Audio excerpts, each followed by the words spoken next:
श्रीहरये नमः श्रीहरये नमः श्रीहरये नमः। नमोऽस्तु रामाय सलक्ष्मणाय देवे च तस्यै जनकात्मजायै। नमोऽस्तु रुद्रेन्द्रयमानिलेभ्यो नमोऽस्तु चन्द्रार्कमरुद्गणेभ्यः। श्रीहरये नमः श्रीहरये नमः श्रीहरये नमः। जानकीकान्तस्मरणं जय जय राम राम। त्रयोविंशः सर्गः राक्षसी प्ररोचनम् इत्युक्त्वा मैथिलीं राजा रावणः शत्रुरावणः इत्युक्त्वा मैथिलीं राजा रावणः शत्रुरावणः सन्दिश्य च ततः सर्वा राक्षसी निर्जगामः सन्दिश्य च ततः सर्वा राक्षसी निर्जगामः इत्युक्त्वा मैथिलीं राजा रावणः शत्रुरावणः सन्दिश्य च ततः सर्वा राक्षसीर्निर्जगामः। निष्क्रान्ते राक्षसेन्द्रे तु पुनरन्तः पुरं गते निष्क्रान्ते राक्षसेन्द्रे तु पुनरन्तः पुरं गते राक्षस्यो भीमरूपास्ताः सीतां समभिदुद्रुवुः राक्षस्यो भीमरूपास्ताः सीतां समभिदुद्रुवुः निष्क्रान्ते राक्षसेन्द्रे तु पुनरन्तपुरं गते राक्षस्यो भीमरूपास्ताः सीतां समभिदुद्रुवुः ततः सीतामुपागम्य राक्षस्य क्रोधमूर्छिताः ततः सीतामुपागम्य राक्षस्य क्रोधमूर्छिताः परं परुषयावाच वैदेहीमिदमब्रुवन् परं परुषयावाच वैदेहीमिदमब्रुवन् ततः सीतामुपागम्य राक्षस्य क्रोधमूर्छिताः परं परुषयावाच वैदेहीमिदमब्रुवन् पौलस्त्यस्य वरिष्ठस्य रावणस्य महात्मनः पौलस्त्यस्य वरिष्ठस्य रावणस्य महात्मनः दशग्रीवस्य भार्या त्वं सीतेन बहुमन्यसे दशग्रीवस्य भार्या त्वं सीतेन बहुमन्यसे पौलस्तस्य वरिष्ठस्य रावणस्य महात्मनः दशग्रीवस्य भार्या त्वं सीतेन बहुमन्यसे ततस्त्वेकजटा नाम ततस्त्वेकजटा नाम राक्षसी वाक्यमब्रवीत् राक्षसी वाक्यमब्रवीत् ततस्त्वेकजटा नाम ततस्त्वेकजटा नाम राक्षसी वाक्यमब्रवीत् राक्षसी वाक्यमब्रवीत् आमन्त्र्य क्रोधतां राक्षी आमन्त्र्य क्रोधतां राक्षी सीतां करतलोदरीं सीतां करतलोदरीम् आमन्त्र्य क्रोधतां राक्षी आमन्त्र्य क्रोधतां राक्षी सीतां करतलोदरीं सीतां करतलोदरीम् ततस्त्वेकजटा नाम राक्षसी वाक्यमब्रवीत् आमन्त्र्य क्रोधतां राक्षी सीतां करतलोदरीम् प्रजापतीनां षण्णां तु प्रजापतीनां षण्णां तु चतुर्थो यः प्रजापतिः चतुर्थो यः प्रजापतिः प्रजापतीनां षण्णां तु प्रजापतीनां षण्णां तु चतुर्थो यः प्रजापतिः चतुर्थो यः प्रजापतिः मानसो ब्रह्मणः पुत्रः मानसो ब्रह्मणः पुत्रः पुलस्त्य इति विश्रुतः पुलस्त्य इति विश्रुतः मानसो ब्रह्मणः पुत्रः मानसो ब्रह्मणः पुत्रः पुलस्त्य इति विश्रुतः पुलस्त्य इति विश्रुतः प्रजापतीनां षण्णां तु चतुर्थो यः प्रजापतिः मानसो ब्रह्मणः पुत्रः पुलस्त्य इति विश्रुतः पुलस्त्यस्य तु तेजस्वी पुलस्त्यस्य तु तेजस्वी महर्षिर्मानसः सुतः महर्षिर्मानसः सुतः पुलस्त्यस्य तु तेजस्वी पुलस्त्यस्य तु तेजस्वी महर्षिर्मानसः सुतः महर्षिर्मानसः सुतः नाम्ना सविश्रवा नाम नाम्ना सविश्रवा नाम प्रजापतिसमप्रभः प्रजापतिसमप्रभः नाम्ना सविश्रवा नाम नाम्ना सविश्रवा नाम प्रजापतिसमप्रभः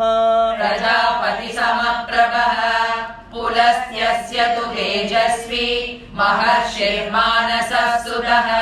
नाम्ना सविश्रवा नाम प्रजापतिसमप्रभः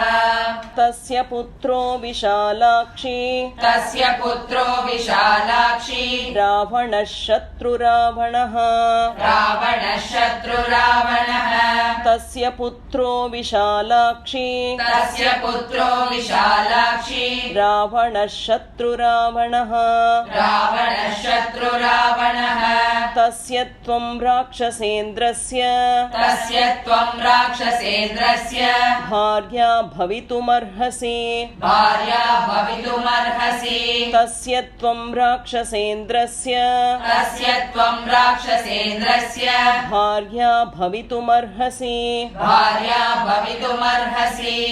तस्य पुत्रो विशालाक्षी रावणः शत्रुरावणः तस्य त्वं राक्षसेन्द्रस्य भार्या भवितुमर्हसि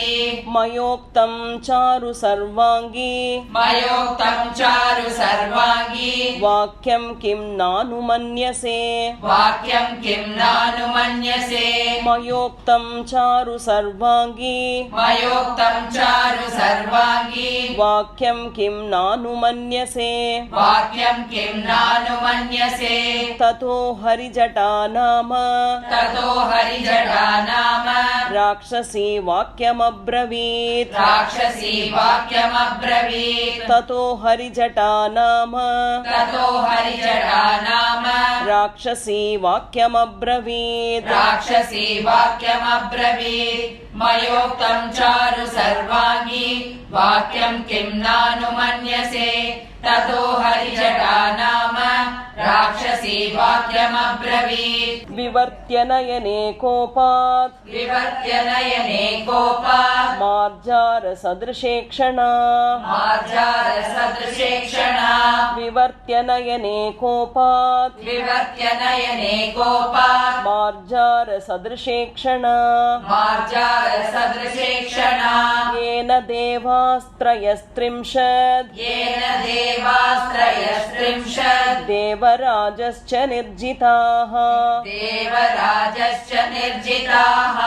येन देवास्त्रयस्त्रिंशत् येन देवास्त्रयस्त्रिंशत् देवराजश्च निर्जिताः देवराजश्च निर्जिताः विवर्त्य नयने कोपात् मार्जारसदृशेक्षणा येन देवास्त्रयस्त्रिंशत् देवराजश्च निर्जिताः तस्य त्वं राक्षसेन्द्रस्य तस्य त्वं राक्षसेन्द्रस्य भार्या भवितुमर्हसि भार्या भवितुमर्हसि तस्य त्वं राक्षसेन्द्रस्य तस्य त्वं राक्षसेन्द्रस्य भार्या भवितुमर्हसि भार्या भवितुमर्हसि ततस्तु प्रघसा नाम ततस्तु प्रकसा नाम राक्षसी क्रोधमूर्छिता राक्षसी क्रोधमूर्छिता ततस्तु प्रघसा नाम ततस्तु प्रकसा नाम राक्षसी क्रोधमूर्छिता राक्षसी क्रोधमूर्छिता तस्य त्वं राक्षसेन्द्रस्य भार्या भवितुमर्हसि ततस्तु प्रकसा नाम राक्षसी क्रोधमूर्छिता भर्त्सयन्ती तदा घोरम् भर्त्सयन्ती तदा घोरम् इदं वचनमब्रवीत् इदं वचनमब्रवीत् भर्त्सयन्ती तदा घोरम् भर्त्सयन्ती तदा घोरम् इदं वचनमब्रवीत् इदं वचनमब्रवीत् वीर्योक्तिसिक्तस्य शूरस्य वीर्योसिक्तस्य शूरस्य सङ्ग्रामेष्वनिवर्तिनः सङ्ग्रामेष्वनिवर्तिनः वीर्योक्सिक्तस्य शूरस्य वीर्योसिक्तस्य शूरस्य सङ्ग्रामेष्वनिवर्तिनः सङ्ग्रामेष्वनिवर्तिनः वीर्योक्सिक्तस्य शूरस्य वीर्योसिक्तस्य शूरस्य सङ्ग्रामेष्वनिवर्तिनः सङ्ग्रामेष्वनिवर्तिनः भर्त्सयन्ती तदा घोरम् इदं वचनमब्रवीत् वीर्योत्सिक्तस्य शूरस्य सङ्ग्रामेष्वनिवर्तिनः बलिनो वीर्ययुक्तस्य बलिनो वीर्ययुक्तस्य भार्या त्वं किं न लिप्ससे भार्या त्वं किं न लिप्ससे बलिनो वीर्ययुक्तस्य बलिनो वीर्ययुक्तस्य भार्या त्वं किं न लिप्ससे भार्या त्वं किं न लिप्ससे प्रियां बहुमतां भार्यां प्रियां बहुमतां भार्यां त्यक्त्वा राजा महाबलः त्यक्त्वा राजा महाबलः प्रियां बहुमतां भार्यां प्रियां बहुमतां भार्यां त्यक्त्वा राजा महाबलः त्यक्त्वा राजा महाबलः बलिनो वीर्ययुक्तस्य भार्या त्वं किं न लिप्ससे प्रियां बहुमतां भार्यां त्यक्त्वा राजा महाबलः सर्वासां च महाभागां सर्वासां च महाभागां त्वामुपैष्यति रावणः त्वामुपैष्यति रावणः सर्वासां च महाभागां सर्वासां च महाभागां त्वामुपैष्यति रावणः त्वामुपैष्यति रावणः समृद्धं स्त्रीसहस्रेण समृद्धं स्त्रीसहस्रेण नानारत्नोपशोभितम् नानारत्नोपशोभितम् समृद्धं स्त्रीसहस्रेण समृद्धं स्त्रीसहस्रेण नानारत्नोपशोभितम् नानारत्नोपशोभितम् सर्वासां च महाभागां त्वामुपैष्यति रावणः समृद्धं स्त्रीसहस्रेण नानारत्नोपशोभितम् पूरितम् अन्तःपुरं समुत्सृज्य अन्तःपुरं समुत्सृज्य त्वामुपैष्यति रावणः त्वामुपैष्यति रावणः अन्तःपुरं समुत्सृज्य अन्तःपुरं समुत्सृज्य त्वामुपैष्यति रावणः त्वामुपैष्यति रावणः अन्या तु विकटा नाम अन्या तु विकटा नाम राक्षसी वाक्यमब्रवीत् राक्षसी वाक्यमब्रवीत् अन्या तु विकटा नाम अन्या तु विकटा नाम राक्षसी वाक्यमब्रवीत् राक्षसी वाक्यमब्रवीत् अन्तःपुरं समुत्सृज्य त्वामुपैष्यति रावणः अन्या तु विकटा नाम राक्षसी वाक्यमब्रवीत् असकृद्देवता युद्धे असकृद्देवता युद्धे नागगन्धर्वदानवाः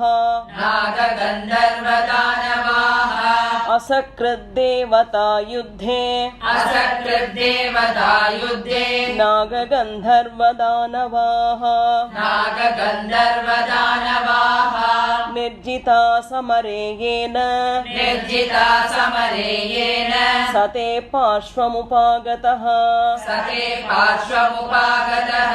निर्जिता समरे येन निर्जिता समरे येन सते पार्श्वमुपागतः सते पार्श्वमुपागतः असकृद्देवता युद्धे नागगन्धर्वदानवाः निर्जिता समरे येन सते पार्श्वमुपागतः तस्य सर्वसमृद्धस्य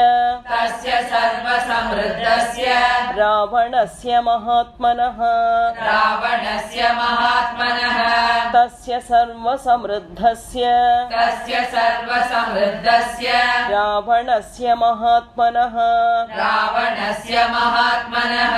किमद्य राक्षसेन्द्रस्य किमद्य राक्षसेन्द्रस्य भार्या त्वं नेच्छसेधमे भार्या त्वं नेच्छसेदमे किमद्य राक्षसेन्द्रस्य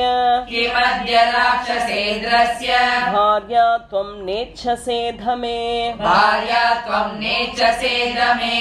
तस्य सर्वसमृद्धस्य रावणस्य महात्मनः किमद्य राक्षसेन्द्रस्य भार्या त्वं नेच्छसेदमे ततस्तु दुर्मुखी नाम ततस्तु दुर्मुखी नाम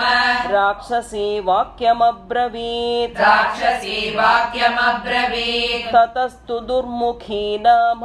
ततस्तु दुर्मुखी नाम राक्षसी वाक्यमब्रवीत् राक्षसी वाक्यमब्रवीत् यस्य सूर्यो न तपति यस्य सूर्यो न तपति भीतो यस्य च मारुतः भीतो यस्य च मारुतः यस्य सूर्यो न तपति यस्य सूर्यो न तपति भीतो यस्य च मारुतः भीतो यस्य च मारुतः ततस्तु दुर्मुखी नाम राक्षसी वाक्यमब्रवीत् यस्य सूर्यो न तपति भीतो यस्य च मारुतः नवाति चासितापाङ्गी नवातिजासितापाङ्गी किं त्वं तस्य न तिष्ठसि किं त्वं तस्य न तिष्ठसि नवाति चासितापाङ्गी नवातिजासितापाङ्गी किं त्वं तस्य न तिष्ठसि किं त्वं तस्य न तिष्ठसि पुष्पवृष्टिं च तरवः पुष्पवृष्टिं च तरवः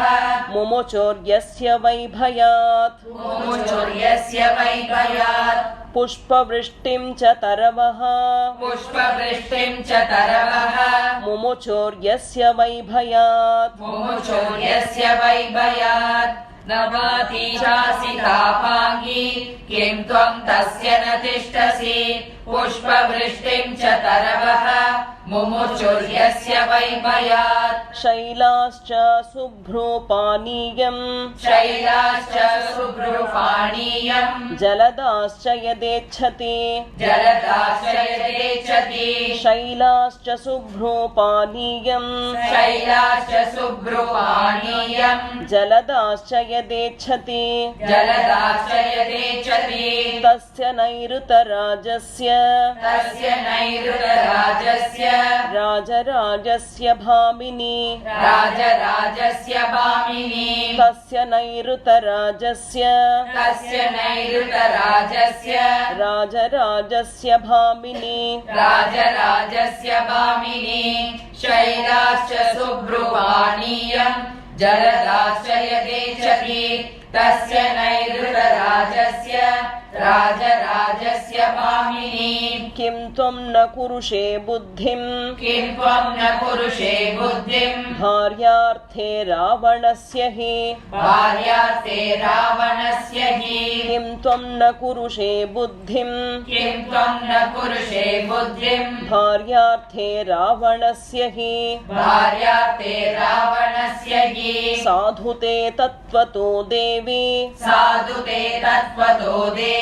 कथितं साधुभामिनी कथितं साधु भामिनी साधुते तत्त्वतो देवी साधु ते तत्त्वतो देवी कथितं साधुभामिनी कथितं साधु भामिनी गृहाण सुस्मिते वाक्यम् गृहाण सुस्मिते वाक्यम् अन्यथा न भविष्यसि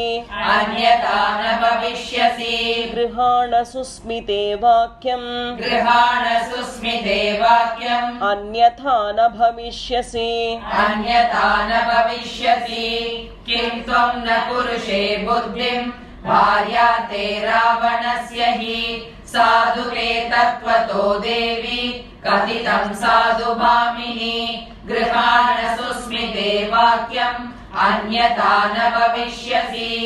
इत्यार्षे श्रीमद् रामायणे श्रीमद् रामायणे वाल्मीकीये आदिकाव्ये चतुर्विंशतिसहस्रिकाया संहिताया सुन्दरकाण्डे